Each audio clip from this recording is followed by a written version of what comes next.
My name is Oliver Brown, a specialist registrar in trauma and orthopaedics in South London. Welcome to my series on trauma surgery, a guide for patients on everything about their time in hospital after an injury. I hope this might ensure that you know what is happening throughout your time with us. At this point, it's worth saying that the word fracture means a broken bone. Doctors will describe any break in a bone as a fracture, so if they say that you have a fracture, this doesn't mean that the bones haven't moved. After an injury, the first place you arrive to is the emergency department, also called accident and emergency. You'll be seen by one of the doctors in the emergency department who will call the orthopaedic team for their advice. The orthopaedic surgeon will discuss this injury with you, and together you'll decide what the best management will be. In the meantime, you might be put into a splint or a plaster cast. This is a very important step, as it reduces the pain that you're in by stopping the bones from moving and prevents further damage to blood vessels, nerves, or other parts of the body. Once your plaster cast or splint has been applied, you should have another X-ray to make sure that the bones are in an acceptable position. In the emergency department, you may need to have further imaging. This could be a CT scan, which gives a 3D picture of the area of the body. This can help the orthopaedic team decide how to operate on it in complicated fractures.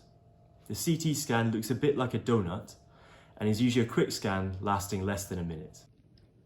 The consent form acts a bit like a pilot's checklist just before a flight and is a useful way to confirm all of the details discussed with the patient just before an operation.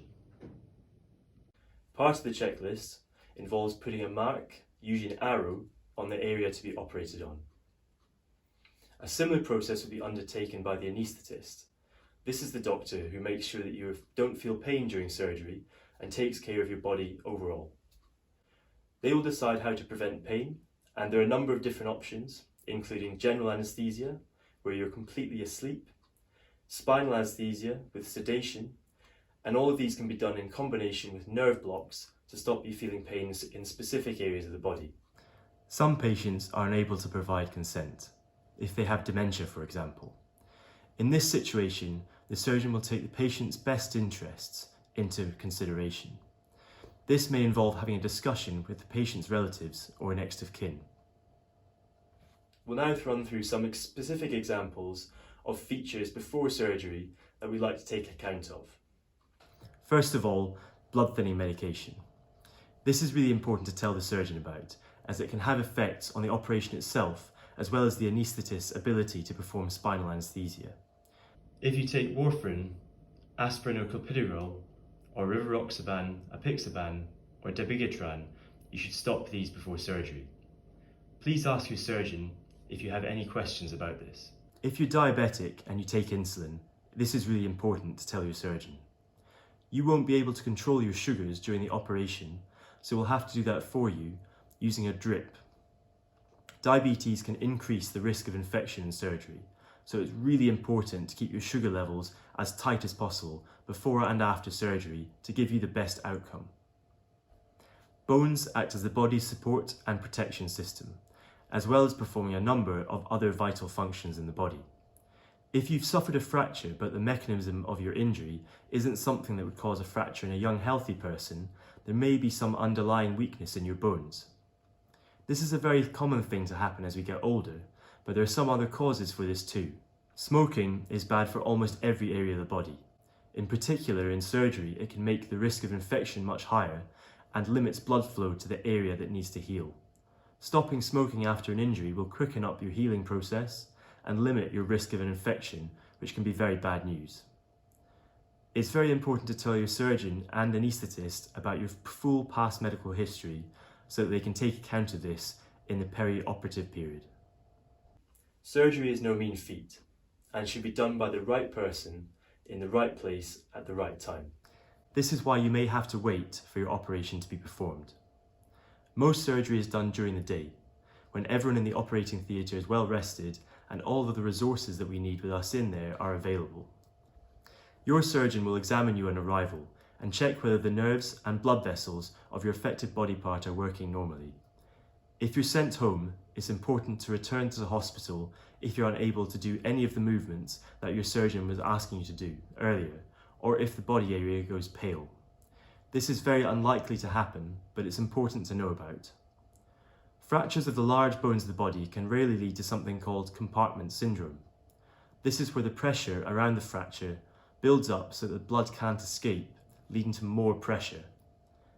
If your pain gets much worse when you're at home, this is another reason to come back to hospital. When you have a general anaesthetic, which is where you're put to sleep, some of your body functions stop at the same time. This makes it more likely that you can choke if anything's in your stomach. Even if you've been told that you aren't having a general anaesthetic, this is often the backup option if the other anaesthetic procedures don't work. This is why you may not be asked not to eat or drink anything for a period of time before surgery. You aren't allowed to eat anything for 6 hours before surgery, and you're not allowed to drink water for 2 hours before surgery. If you're told to be nil by mouth from a certain time, this means nothing can be put into your mouth, including chewing gum, water, and sweets. Only a tiny drop of water is sometimes allowed to swallow tablets. If you're told to take clear fluids only, this means water only. On the day of surgery, you may be asked to arrive at a certain time, starved and ready to have an operation. If you're already in the hospital, one of the theatre porters will come to the ward to collect you after the nurses on the ward have completed checks. Your valuables will be kept safe and they'll keep the bed space ready for you to return. When you arrive in the theatre building, you'll be asked to change into a hospital gown and will be checked in. You may be asked to wait in the waiting area for a time before it's your turn for an operation. When the team are ready, you'll be taken through to the anaesthetic room first. Here, the team will run through a checklist, making sure that you have a mark drawn on you, and will check your name and the operation that you're having done. The anaesthetist will then either complete a general or a spinal anaesthetic, and afterwards you'll be brought into the operating theatre. This is to keep the operating theatre as clean as possible at all times. When you wake up after your operation, you'll be in an area called recovery. There may be other patients also waking up from operations there too. This can take some time, and you may feel groggy for a few hours afterwards. This is why you can't drive if you've had surgery that day. Your surgeon will come to see you and tell you what was done and what the next steps are. You may be also seen by a physiotherapist if you're going home that day, who will give you advice on how to maximise your recovery.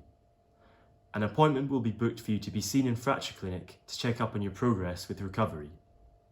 Please be sure to follow any advice given, especially whether you can put weight on the injured limb, and this can be important for preventing further injury.